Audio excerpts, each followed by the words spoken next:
So, with the end of the 9th anniversary, we did get official confirmation about Super Extreme Z Awakening, which of course is the fabled EZA2 that we've all been discussing now. A while ago, it seems that EZA2, Beyond the Extreme Z Awakening, whatever they wanted to call it back then, was actually confirmed from the 9th anniversary fan meetup that happened. But now this is an official in-game statement about Super Extreme Z Awakening being implemented. Last year, we did get an announcement for... What was the announcement last year? Actually, let me bring it up again. So, excuse me, it was not last year, but during the 6th anniversary, they announced the same name update, right? And this was announced on the 3rd of March. Then it was apparently implemented only 2 weeks after the announcement, on March 15th, right before Saiyan Day. So it is very possible that the first Super EZA character comes for Saiyan Day, but that is still a little bit of time away, and it's not really confirmed. We don't know how Super Extreme Z Awakening works.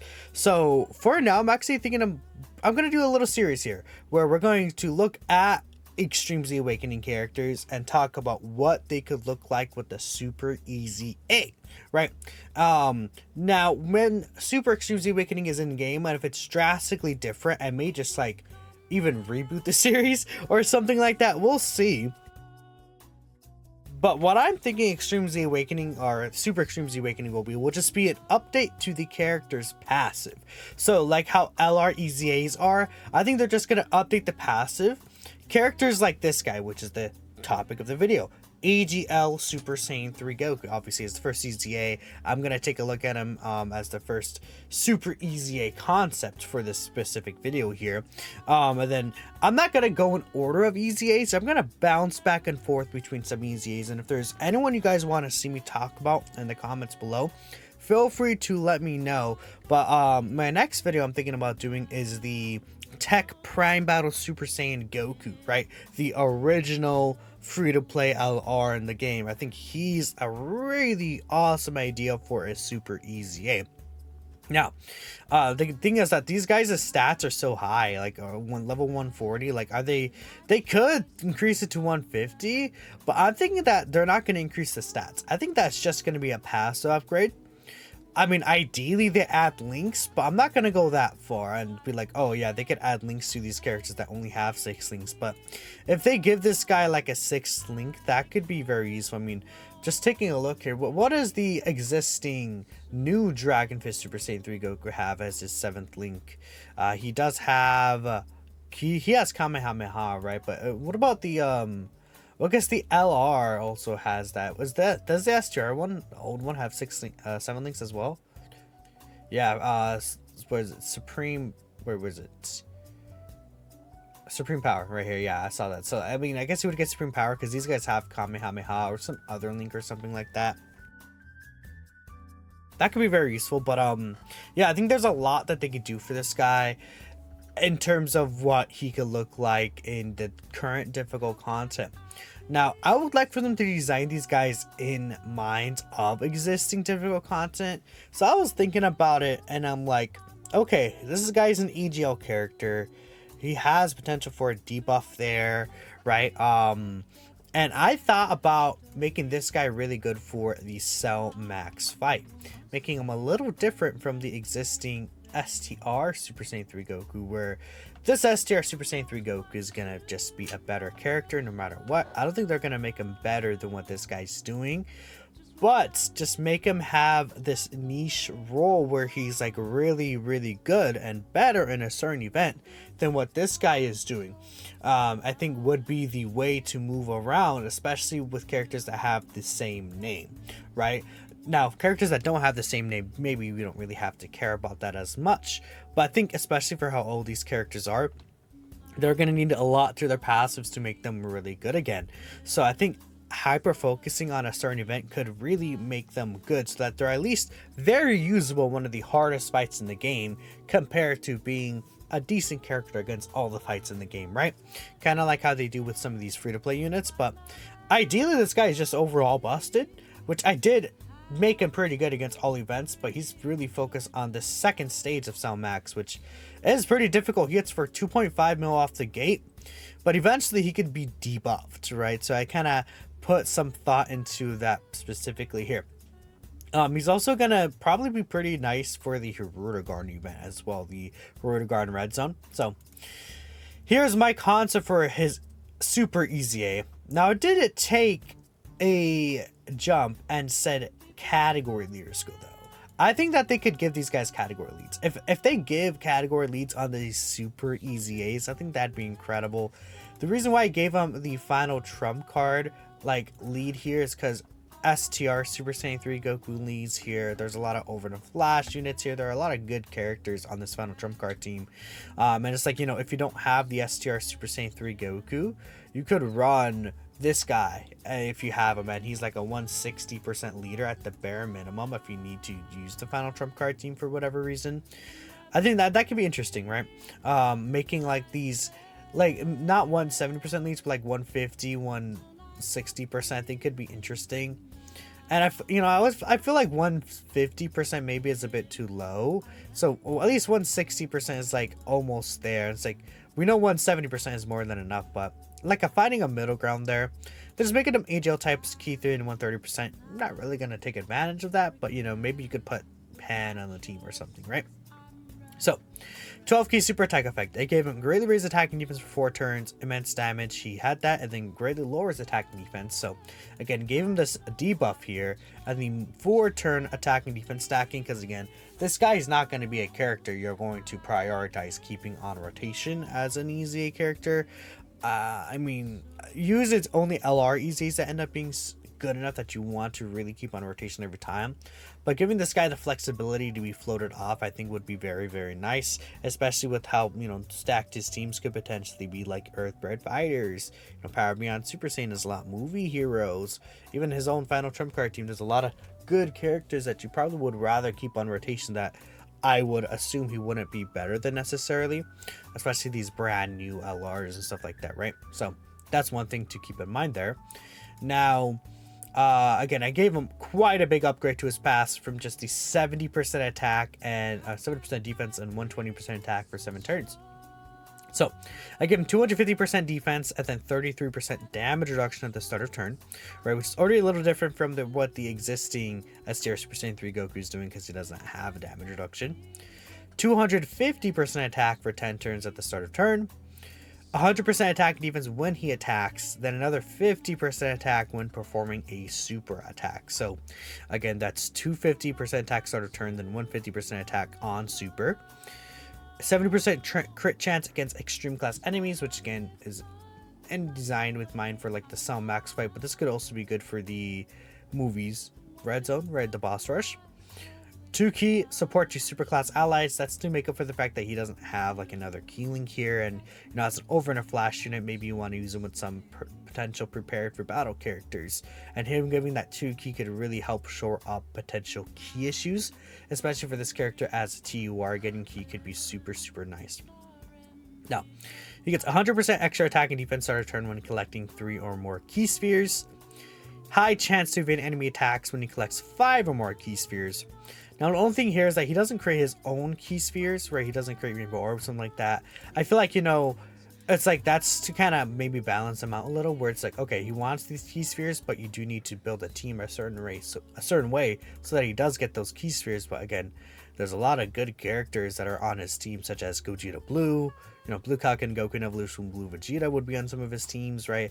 There are a good amount of Rainbow Orb Changers or Orb Changers in general that'll allow him to take advantage of this. And, you know, if you get these 5 key spheres, this guy also has a 33% reduction. I did do the calculations without support, and considering that he got 2 stacks of this, he is about like 1.1 to 1.2 mil defense with 33% reduction in the high chance to dodge, which is really good, by the way. And obviously I'm making this guy really good, but that's not insane necessarily. He's able to tank all normals in the game. Super attacks, a lot of these supers would still end up one-shotting this guy, but he has a high chance to dodge to kind of combat that as well.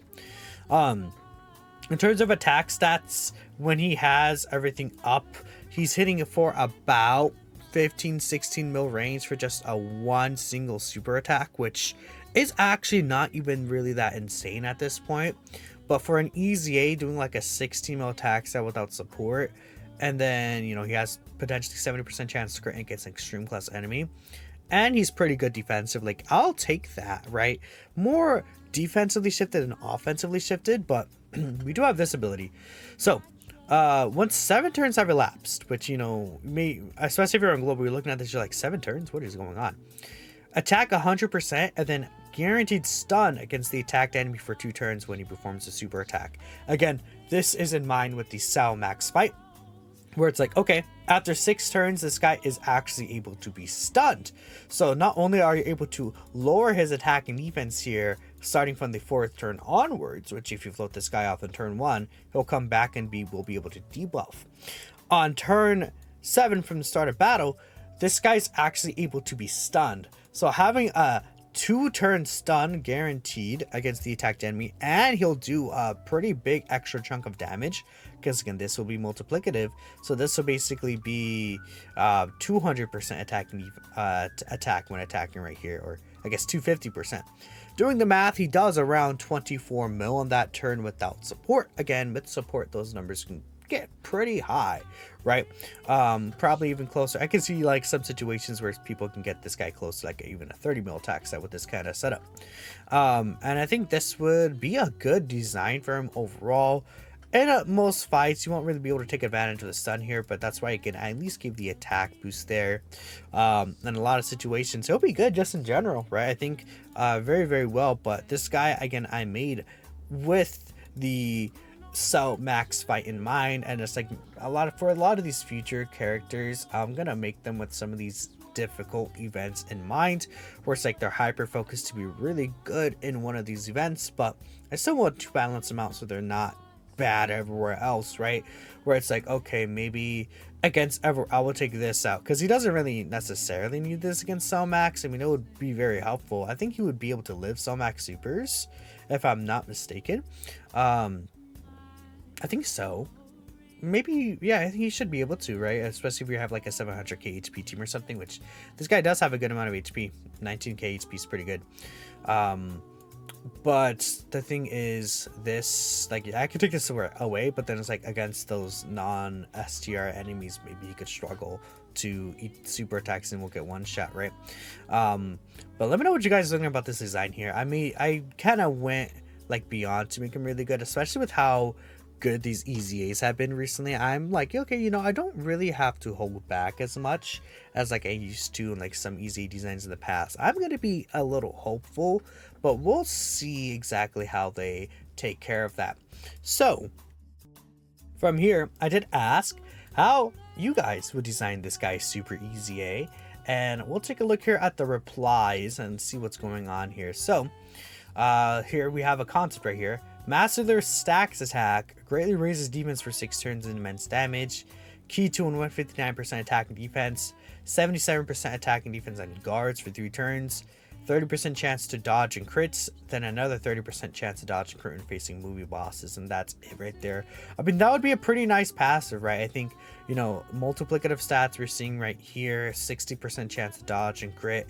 Maybe his numbers would potentially still be a little bit low. I mean, it's crazy, but like we see these really strong characters have a lot of numbers in their passive, and it's like, you know, we see Goku and Vegeta here. Even these guys, like their numbers are not anything super crazy, but they have like 50% reduction, and you know, they're stacking permanently. But then what's in here, like this guy, Blue Goku and Goku and Evolution Blue Vegeta, we have the 70% multiplicative stats. We have this right here, once 70% start of turn plus the nuking. They have the built-in reduction. Then you see they get super 5 times, so that's 100% plus another 200% if they get 5 supers. That could be 300% attack and defense multiplicatable, mostly defense multiplicative, and then that's why their defense can get super high. And it's like, even they, like some super attacks could probably one-shot them without good RNG. So it just, like, you know, I think like passives like this, that's very simple. I guess he has the guard, which the guard would be very massive, plus the dodge. He would still be good, really good, I think, for sure. But maybe like I'm thinking like the attack number would be low for a few turns, but that's really it. Yeah, 1000% attacking defense right there. Stupendously raises attack defense for this fight. Sure, you know, sure, why not? Let's see here. All right, here's another concept. So we're gonna take a look here. Massive raises attack, greatly raises defense of the turn, immense damage, greatly lowers defense. Key to 159% attacking defense at the start of turn, 159% attacking defense, and 15% reduction for 10 turns, plus an additional 100% attacking defense and 40% reduction when performing a super. Okay, you know, actually, this is like not too far off from the numbers I was giving him, honestly. 59% attacking defense on super. Well, I mean, he already has when performing a super attack, so you're just giving another when performing a super attack. Okay. Then, okay, but it has to be all allies attacking the same turn or movie heroes final trump card. Then he gets another 15% reduction, so that's 15, 30, 70% reductions. Huge. Then another 100% attack and high chance to crit against movie bosses. I mean, this is not too bad. Restriction right there, so you have to use them in certain rotations. And, you know, especially because the main leader is a Super Saiyan 3 STR Goku, right? Sure. So he'll get up to 70% reduction. He has only 15% before he attacks, so obviously he can't really slot one, but once he supers, he'll be pretty strong defensively. I mean, that's fine, right? Maybe lower the damage reduction a bit. I don't think he needs 70%. I feel like he's so... this is fine, though. Honestly, that's not the worst. It could be, like, more mega powerful. And I'm sure, you know, you did do the math. Well, you might have done the math regarding to see the numbers. I can't really do that, like, at the top of my head. But, this seems like a very strong, powerful EZA to me, personally. Alright, we see another concept right here. 200% attacking defense, 200% attack, and then additional super guaranteed for 7 turns. Super Saiyan 3 category gets key 3 and 77% attacking defense. I don't think... maybe 50%. 60% attacking defense on guards when all allies are Super Saiyan 3. Then does an additional attack that's a high chance to be a super. And an additional key 1 and 13% attack and defense per Super Saiyan 3 for Super Saiyan 3 category allies starting from the turn which the character receives a 7th attack. Then he greatly raises defense for 6 turns, greatly lowers attack and defense. Maybe that's a bit too much, but he's restricted to Super Saiyan 3. I mean, yeah, Super Saiyan 3, like, he's mega powerful, but Super Saiyan 3 does suck, right? I don't even know if you wouldn't even be able to run this team. So you probably wouldn't even be able to use this guy, which in that situation is like, I'm not really a fan of the concept. Like, he's hyper focused on Super Saiyan 3, but the team sucks based on what we know. ISO level is now 25 though. Maybe I guess they could increase the super attack level, but I don't know. I don't think they're gonna increase stats or anything like that, right? Change name and unit ID to Esther Super Saiyan 3 Goku. Okay. Retain a role as an offensive beast, but your main wants for all the original S-rank potential system is to be given new super attack animations. I mean, that could be cool. I wouldn't anticipate it, but I think it'd be nice for somehow for them to get new super attack animations. I'm thinking of something where it's like, okay, let's say you own this guy, right? Obviously you'll own this guy as an EZA, but then let's say you also own, I don't know, STR Super Saiyan 3 Goku. They have the same name, Super Saiyan 3 Goku, right? So it's like, okay, if they have the same name, you could put an animation from this guy onto this guy. And being fair, this is a finish skill, so I'm not sure if you would be able to do that. But like, let's say you could even put this Kamehameha on this character right here. Or, you know, Tech Super Saiyan 3 Goku right here. You're able to put his 18 key Dragon Fist onto this guy and then get the Dragon Fist here. Maybe not the best example because this Super Saiyan 3 Goku, like, doesn't really have a good Dragon Fist animation that's actually a super attack and not like a finish skill or anything. But for other characters in general, I think that could be really, really nice, right? Being able to switch super attack animations given that you have both units. Okay, however, I saw someone say however Platy designs it, and we'll take a look at this last one real quick. Guard, greatly or massively stack attack. After his guard words off, make him drop like a 30 mil attack stat. I mean, yeah, that's fine. So there's a lot of ways you can design this character. Obviously, you can see, I mean, he's so basic right here, and like it's very, very free for them to do whatever they want. I mean, maybe they make him bad, who knows, but let me know what you guys would like to see from this guy's Super EZA. Thanks for watching, and I will catch you next time.